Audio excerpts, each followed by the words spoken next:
Hello everyone, welcome back to the tech of knowledge.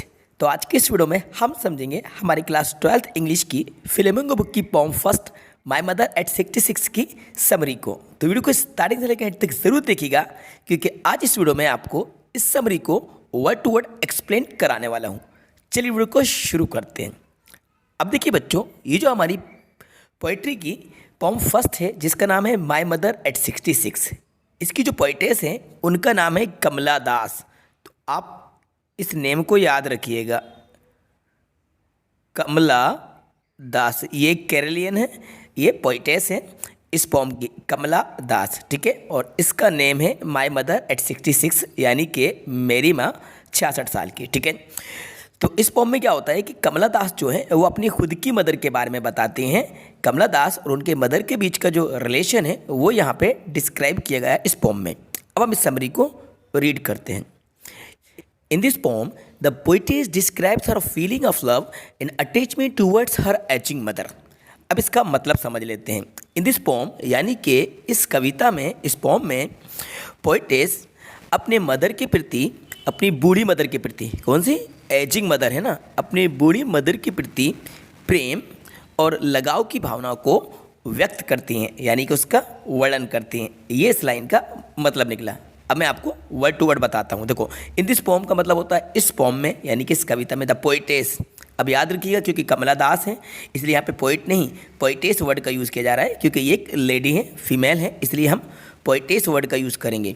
In this pome the poetess describes, जो describe मतलब होता है वर्णन करना, हर फीलिंग, यानी फीलिंग मतलब होता है भावना, ऑफ लव यानी कि प्रेम की भावना, एंड अटैचमेंट यानी कि लगाव। तो प्रेम की भावना और अटैचमेंट यानी कि लगाव। टूवर्ड्स मतलब होता है की तरफ, टूवर्ड्स मतलब होता है की तरफ। हर एजिंग मदर, एजिंग मदर का मतलब होता है ओल्ड मदर, ठीक है।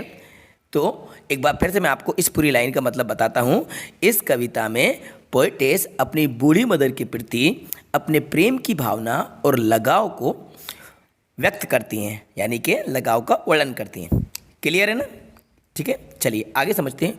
Once after visiting her mother, she was on her way back to the airport to return to Cochin last Friday. अब वंस का मतलब होता है एक बार आफ्टर विजिटिंग हर मदर, यानी कि अपने मदर के घर से वापस लौटते हुए ना। आफ्टर विजिटिंग हर मदर यानी कि अपने पेरेंट्स के यहाँ से, अपने मदर से यहाँ पे विजिट करके वापस जो आ रही थी, तो she was on her way back to airport, यानी कि वे रास्ते में थी और एयरपोर्ट जा रही थी। कहाँ जाने के लिए? To return to Cochin, Cochin जाने के लिए लास्ट फ्राइडे। तो दिन का नाम भी याद रखिएगा, लास्ट फ्राइडे को ये जो कमला दास हैं ये अपनी मदर के घर से वापस लौट रही थी और कोचिन एयरपोर्ट जा रही थी, ठीक है। ये इसका मतलब है। आगे समझेंगे। She looked at her mother, she looked at her mother who was seated beside her in the car. तो शी लुक्ड एट मदर, उसने अपनी मदर की तरफ देखा। बच्चों, लुक्ड एट का मतलब होता है किसी की तरफ देखना। तो she looked at her mother, यानी कि पोइटेस ने, कमला दास ने अपनी मदर की तरफ देखा। हुआ seated beside her in the car, जो उसके बाजू में कार में बैठी हुई थी। बिसाइड का मतलब होता है बच्चों बाजू में या बगल में। हु का मतलब यहाँ पे निकलेगा जो, ठीक है। हुआ seated beside her in the car, जो कमला दास के, पोइटेस के साइड में कार में बैठी हुई थी। अब एक क्वेश्चन बनता है इसमें कि भाई हुआ सिटिंग बिसाइड द पोइटेस, तो पोइटेस के बाजू में कौन बैठा था? हर मदर, उनकी मदर बैठी हुई थी, ठीक है। कहाँ जा रही थी? कोचिन एयरपोर्ट। कब जा रही थी? लास्ट फ्राइडे, ठीक है। ये एक एक पॉइंट को आप याद रखिएगा। डे का नाम आ रहा है last Friday, point to be noted, इसको नोट कर लीजिएगा। लास्ट फ्राइडे कहाँ जा रही थी? कोचिन एयरपोर्ट, ठीक है। और इसके बाद साइड में कौन बैठा था? उनकी मदर बैठी थी, ठीक है। ये बातें आप याद रखिएगा मोटी मोटी। The poet realised that her mother was old. अब पोइट को एहसास होता है कि उसकी जो मदर है वो बूढ़ी हो चुकी है, यानी कि वे ओल्ड हो चुकी है। ये एहसास होता है किसको? पोइटेस को होता है, ठीक है। She felt pain and sympathy for her, यानी कि वे अपने मदर के लिए दर्द और सहानुभूति को महसूस करती हैं। शी फेल्ट, फेल्ट मतलब होता है महसूस करना। शी फेल्ट पेन, पेन मतलब होता है दर्द। She felt pain and sympathy for her, तो उन्होंने दर्द को और सहानुभूति को महसूस किया। किसके लिए? अपनी मदर के लिए, क्योंकि वो ओल्ड हो चुकी हैं, तो उनके प्रति सहानुभूति और उनके प्रति पीड़ा को महसूस किया। आगे बढ़ते हैं। To come out of this gloom the poet shifted her glance at looked out of her car's window. To come out of this gloom, अब इस दुख से बाहर आने के लिए, ग्लूम का मतलब होता है दुख, यानी कि जो मदर का दुख है, जो माँ को लेकर ये टेंस्ड हैं, उस दुख से बाहर आने के लिए the poetess shifted her glans eight looked out of car's window, अभी अपनी नज़र को घुमाते हैं और कार की खिड़की के बाहर देखते हैं। ठीक है, the poet shifted her glance and looked out of car's window, यानी कि ये अपनी नज़र को घुमाती हैं। पहले इन्होंने अपनी मदर को देखा और मदर को देखकर ये सैड हो गई हैं, अब लेकिन अपने माइंड को डाइवर्ट करने के लिए ये उस कार की खिड़की से बाहर देखती हैं, क्योंकि माइंड में नेगेटिव थॉट्स आ रहे थे, तो अपने माइंड को चेंज करने के लिए, डाइवर्ट करने के लिए अब उस कार की खिड़की से बाहर देखती हैं। ठीक है, there she saw young trees by road side which seem to be running,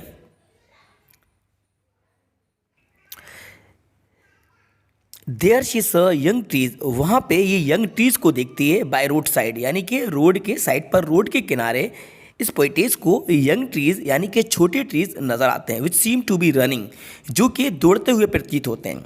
बच्चों सीम मतलब होता है लगना, प्रतीत होना। तो अब पोइटेस करती क्या है, ये अपनी कार की खिड़की से बाहर की तरफ देखती है, तो इसको क्या दिखाई देता है, वहाँ पे यंग ट्रीज दिखाई देते हैं रोड के कॉर्नर पे, और जो कि दौड़ते हुए प्रतीत होते हैं। अब देखो बच्चों, एक्चुअल में ट्रीज़ रनिंग नहीं करते। जब हम ट्रैवलिंग करते हैं तो हमें ऐसा प्रतीत होता है कि वो जो ट्रीज़ हैं वो बैकवर्ड डायरेक्शन में जा रहे हैं, हम फॉरवर्ड जा रहे हैं, हम आगे जा रहे हैं, और ट्रीज़ भी रनिंग कर रहे हैं, यानी कि वो भाग रहे हैं, वो पीछे की तरफ जा रहे हैं। लेकिन रियलिटी में ये हमारा इल्यूजन होता है, ट्रीज़ रनिंग नहीं करते हैं, वो एक प्लेस पर रहते हैं, हमारा व्हीकल मूव कर रहा होता है, इससे हमें लगता है कि ट्रीज़ भी भाग रहे हैं। ठीक है, ये सीन भी यहाँ पे बताया गया है। Little children were running out of their houses, अब छोटे बच्चे इसको दिखते हैं जो अपने घर से भागते हुए निकल रहे थे। Little children were running out of their houses, तो छोटे बच्चे अपने घरों से भागते हुए निकल रहे थे। They symbolise energy, life and happiness, तो ये जो छोटे बच्चे हैं ये एनर्जी का, ऊर्जा का प्रतीक है, लाइफ एंड हैप्पीनेस ज़िंदगी का और खुशी का हैप्पीनेस है। अब देखो एक तरह से ये कॉन्ट्रास्ट है, एक तरफ तो इसकी एजिंग मदर के बारे में बताया गया है जो कि कलरलेस हो गई है, पेल हो गई है, और दूसरी तरफ इन एनर्जेटिक बच्चों के बारे में बताया गया है जो पूरी तरह से फुल ऑफ एनर्जी हैं, हैप्पी हैं। उन बच्चों के बारे में यहाँ पे बताया गया है कि एक लाइफ जो शुरू हो रही है और एक लाइफ जो ख़त्म हो रही है, यानी कि ये बच्चे अपनी ज़िंदगी जीने को, अपने सपनों को पूरा करने के लिए आगे बढ़ रहे हैं, हैप्पी हैं, एनर्जेटिक हैं, और एक तरफ वो जो लाइफ जो है it is going to end, जो कि एंड होने वाली है। ठीक है, उसके बारे में बताया गया। आगे समझते हैं। As they reach the airport she looked at her mother one more time. As they reach airport, जब वे एयरपोर्ट पर पहुंचे, रीच का मतलब होता है बच्चों पहुंचना। As they reach the airport, जब वे एयरपोर्ट पर पहुंचे, she looked at her mother one more time, इसने एक बार फिर से अपनी मदर की तरफ देखा। ठीक है, अब ये दोनों एयरपोर्ट पे पहुंचते हैं। जब ये एयरपोर्ट पहुंचे तो अब पोइटेस ने एक बार फिर से अपनी मदर की तरफ देखा। Her mother appeared weak and pale just like a winter's moon seem to have lost all its strength. Her mother appeared weak and pale, अब इसकी जो मदर है इसको वीक लगी, कमज़ोर लगी, पेल लगी, यानी कि कलरलेस लगी, just like a winter's moon, किसकी तरह, विंटर्स मून की तरह, सर्दियों के चांद की तरह। पॉइंट टू बी नोटेड, इसको नोट कर लीजिएगा। तो अब मदर के कंपेयर किससे किया गया है, मदर को जो कंपेयर किया जा रहा है वो लाइक विंटर्स मून से किया जा रहा है।